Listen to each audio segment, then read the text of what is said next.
The Holy Bible.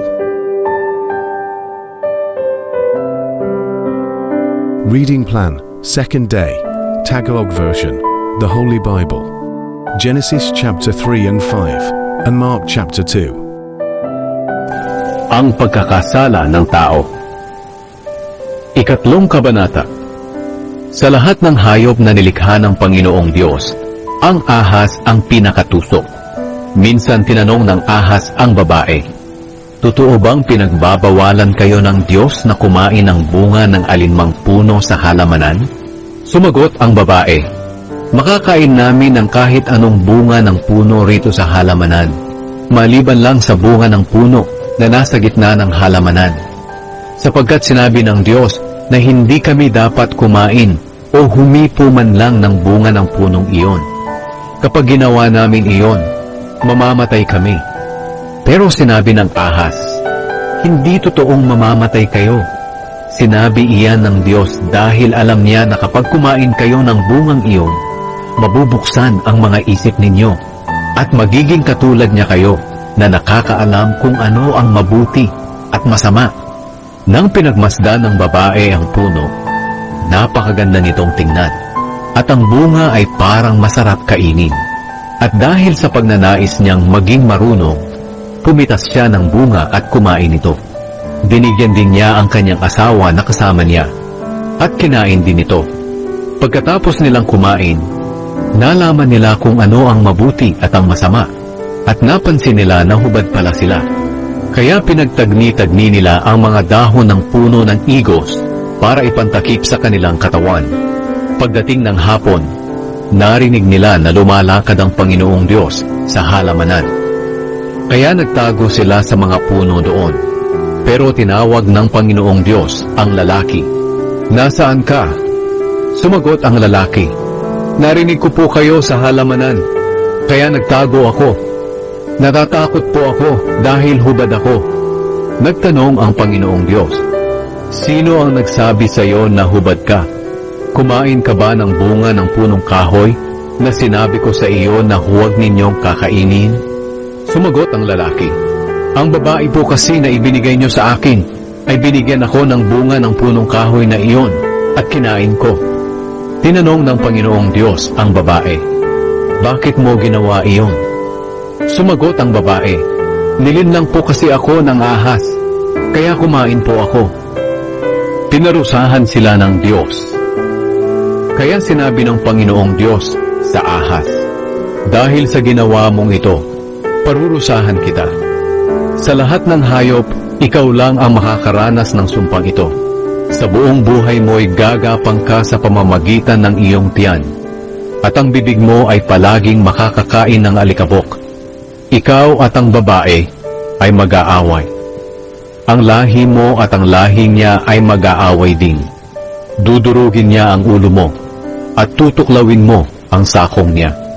Sinabi rin niya sa babae, "Dahil sa ginawa mo, dadagdagan ko ang paghihirap mo sa pagbubuntis, at mararamdaman mo ang sobrang sakit sa iyong panganganak.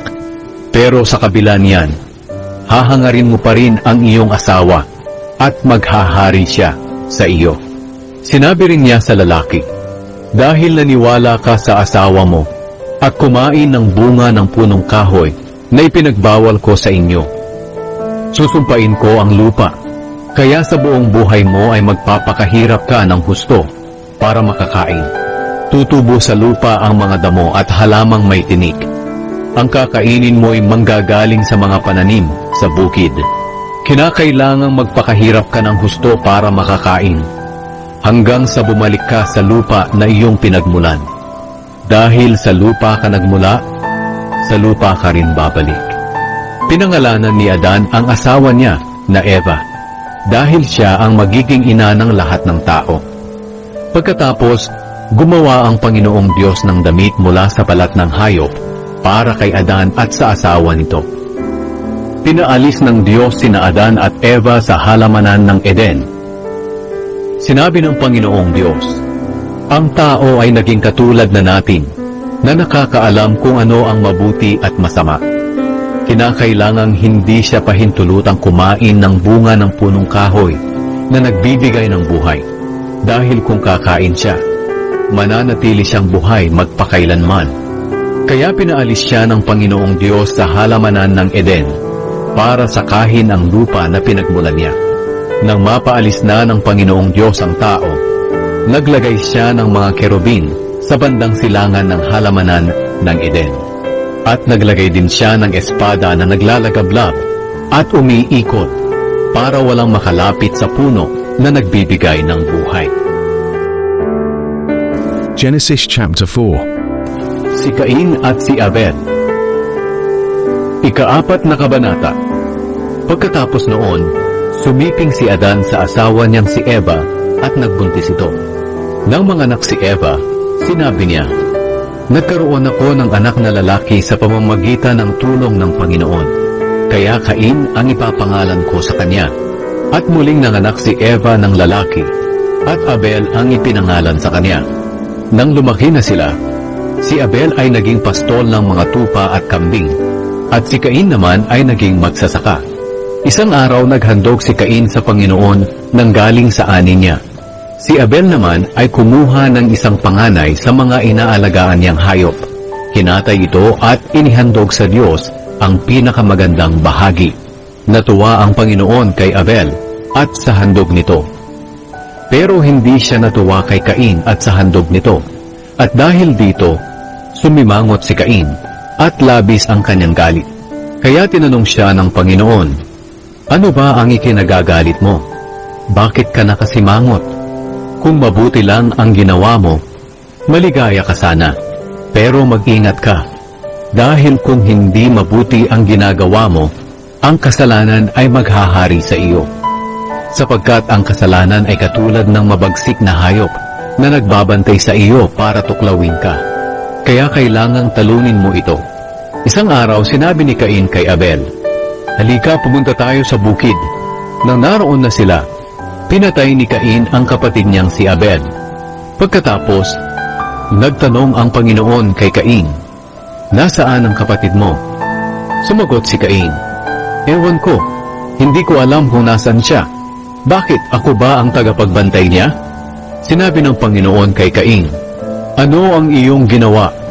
Ang dugo ng kapatid mo'y parang tinig na nagmamakaawa. Naparusahan ko ang taong pumatay sa kanya. Dahil sa ginawa mo, isusumpa ka. Mula ngayon, hindi ka na makakapagsaka sa lupa na sumipsip ng dugo ng iyong kapatid na pinatay mo. Kahit magtanim ka pa, ang lupa ay hindi na magbibigay sa iyo ng ani. At wala kang pirmihang matitirhan, kaya magpapagala-gala ka kahit saan." Sinabi ni Cain sa Panginoon, "Napakabigat ng parusang ito para sa akin. Itinataboy ninyo ako ngayon sa lupaing ito at sa inyong harapan. Wala na ako matitirhan, kaya kahit saan na lang ako pupunta. At kung may makakakita sa akin, tiyak na papatayin niya ako." Pero sinabi ng Panginoon kay Cain, "Hindi iyan mangyayari sa iyo, sapagkat ang sino mang papatay sa iyo ay gagantihan ko ng 7 beses. Kaya nilagyan ng Panginoon ng palatandaan si Cain para hindi siya patayin ng kahit sinong makakakita sa kanya. Pagkatapos, lumayo si Cain sa Panginoon at doon tumira sa lugar ng Nod sa bandang silangan ng Eden. Ang mga lahi ni Cain. Sumiping si Cain sa asawa niya. Nagbuntis ito at nanganak ng lalaki at pinangalanan nila siyang Enoch. Nagpatayo si Cain ng isang lungsod at pinangalanan niya itong Enoch, kagaya ng pangalan ng kanyang anak. Si Enoch ay may anak ding lalaki na ang pangalan ay Irad. Si Irad ang ama ni Mehujael. Si Mehujael ang ama ni Metusael. At si Metusael ang ama ni Lamek. Si Lamek ay may 2 asawa na sina Ada at Zila. Ipinanganak ni Ada si Jabal na siyang pinagmulan ng mga tao na nakatira sa mga tolda na nag-aalaga ng mga hayop. May kapatid si Jabal na lalaki na ang pangalan ay Jubal, na siyang pinagmulan ng lahat na tagatugtog ng alpa at plauta. Si Zila ay nagkaanak din ng lalaki na ang pangalan ay Tubal-Cain. Si Tubal-Cain ay gumagawa ng lahat ng klase ng kagamitan mula sa bakal at tanso.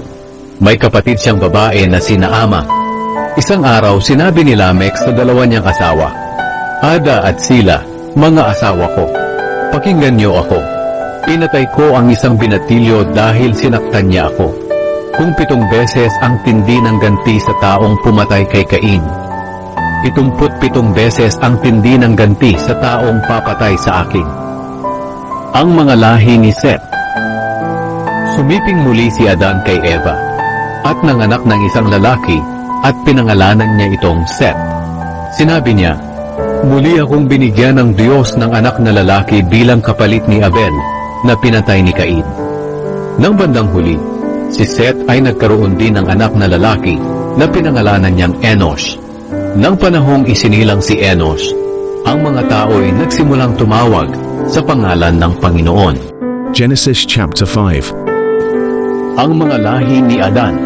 5 kabanata. Ito ang kasaysayan na isinulat tungkol sa pamilya ni Adan. Nang likhain ng Diyos ang tao, ginawa niya itong kawangis niya.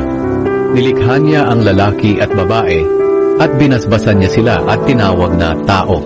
Nang 130 taong gulang na si Adan, isinilang ang kanyang anak na kawangis niya.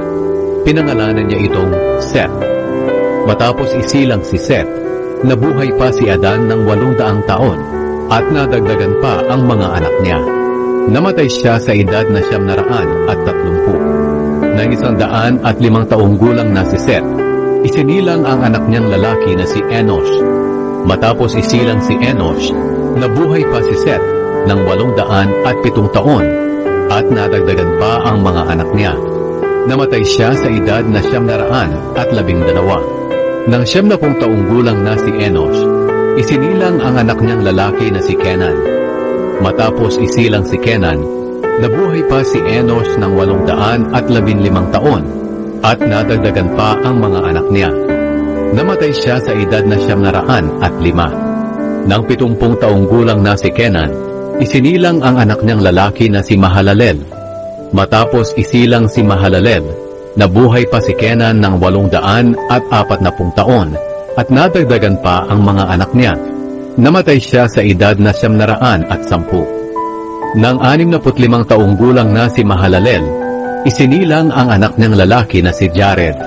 Matapos isilang si Jared, nabuhay pa si Mahalalel ng 830 taon, at nadagdagan pa ang mga anak niya. Namatay siya sa edad na 875. Nang 162 taong gulang na si Jared, isinilang ang anak niyang lalaki na si Enoch. Matapos isilang si Enoch, nabuhay pa si Jared ng 800 taon, at nadagdagan pa ang mga anak niya. Namatay siya sa edad na 962. Nang 65 taong gulang na si Enoch, isinilang ang anak niyang lalaki na si Metusela. Matapos isilang si Metusela, nabuhay pa si Enoch ng 300 taon, at nadagdagan pa ang mga anak niya. Nang panahong iyon, malapit ang relasyon ni Enoch sa Diyos. Nasa 365 taong gulang siya nang siya'y nawala, dahil kinuha siya ng Diyos. Nang 187 taong gulang na si Metusela, isinilang ang anak niyang lalaki na si Lamek.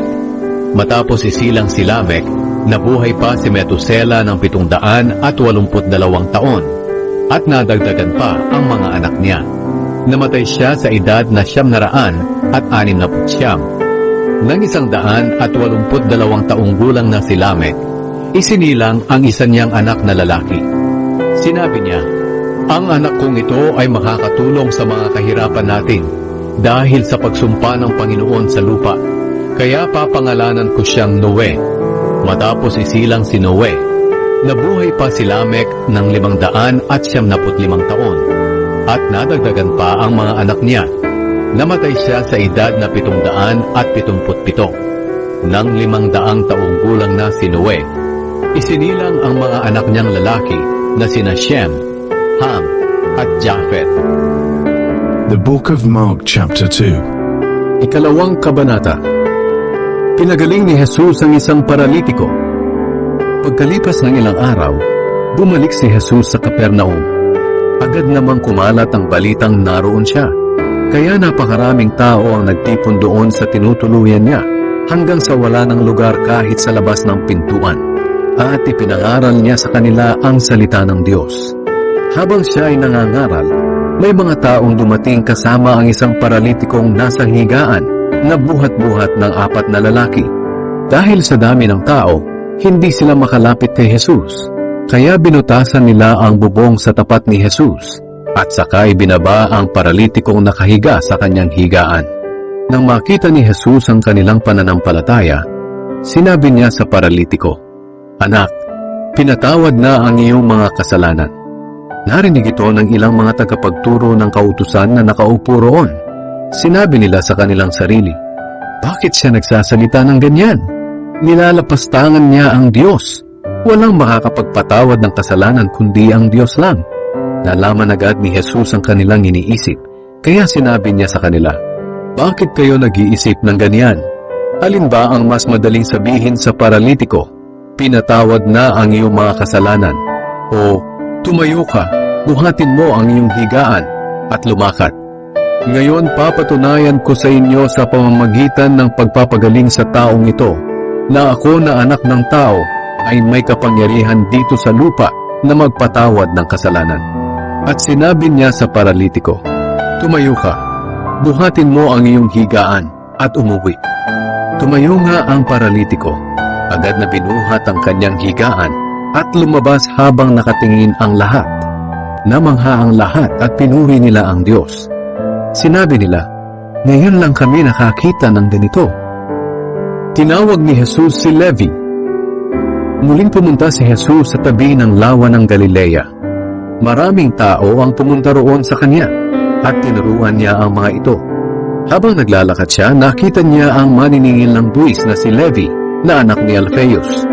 Nakaupo siya sa lugar na pinagbabayaran ng buwis. Sinabi ni Jesus sa kanya, "Sumunod ka sa akin." Tumayo naman si Levi at sumunod kay Jesus. Habang kumakain si Jesus at ang mga tagasunod niya sa bahay ni Levi, maraming maniningil ng buwis at iba pang mga itinuturing na makasalanan ang kasama nilang kumakain. Dahil marami sa kanila ang sumusunod kay Jesus. May mga pariseyong tagapagturo ng kautusan na naroon. Nang makita nilang kumakain si Jesus kasama ng mga maniningil ng buwis at ng iba pang mga itinuturing nilang makasalanan, sinabi nila sa mga tagasunod niya, "Bakit kumakain siyang kasama ng mga taong iyan?" Narinig iyon ni Jesus, kaya sinagot niya ang mga ito, "Ang mga taong walang sakit ay hindi nangangailangan ng doktor, kundi ang mga may sakit. Naparito ako hindi upang tawagin ang mga taong matuwid sa kanilang sariling paningin, kundi ang mga makasalanan." Ang tanong tungkol sa pag-aayuno. Nang minsang nag-aayuno ang mga tagasunod ni Juan na tagapagbautismo at ang mga pariseyo, lumapit ang ilang mga tao kay Jesus at nagtanong, "Bakit po nag-aayuno ang mga tagasunod ni Juan at ang mga pariseyo, pero ang mga tagasunod nyo ay hindi?" Sumagot si Jesus, "Maaari bang hindi kumain ang mga panauhin sa kasalan habang kasama pa nila ang lalaking ikakasal? Siyempre hindi. Ngunit darating ang araw na kukunin sa kanila ang lalaking ikakasal at saka sila mag-aayuno." Sinabi pa ni Jesus, "Walang nagtatagpi ng bagong tela sa lumang damit, dahil uurong ang bagong tela kapag nilabhan at lalo pang lalaki ang punit. Wala rin naglalagay ng bagong alak sa lumang sisidlang balat, dahil puputok ang sisidlan at matatapon ang alak, at pareho itong hindi na mapapakinabangan. Sa halip, inilalagay ang bagong alak sa bagong sisidlang balat." Ang tanong tungkol sa araw ng pamamahinga. Isang araw ng pamamahinga, habang dumadaan sina Jesus sa triguhan, nagsimulang mamitas ng trigo ang mga tagasunod niya. Kaya sinabi sa kanya ng mga pariseyo, "Tingnan mo ang mga tagasunod mo. Bakit nila ginagawa ang ipinagbabawal sa araw ng pamamahinga?" Sinagot sila ni Jesus, "Hindi nyo ba nabasa sa kasulatan ang ginawa ni David at ng mga kasama niya nang magutom sila at walang makain? Pumasok si David sa bahay ng Diyos noong si Abiatar ang punong pari. Kinain ni David ang tinapay na inihandog sa Diyos, at binigyan pa niya ang mga kasamahan niya, kahit na ayon sa kautusan, ang mga pari lang ang may karapatang kumain nito." At sinabi pa ni Jesus sa kanila, "Ginawa ang araw ng pamamahinga para sa ikabubuti ng tao, Hindi ginawa ang tao para sa ikabubuti ng araw ng pamamahinga. Kaya ako na anak ng tao ang makapagsasabi kung ano ang nararapat gawin sa araw ng pamamahinga. Remember, the Word of God is alive. He is Jesus Christ. Read John 1 verse 1. Please like, subscribe, and share. Thank you for listening, reading, and watching. God bless us all. Remember to read the next chapters tomorrow. See you there.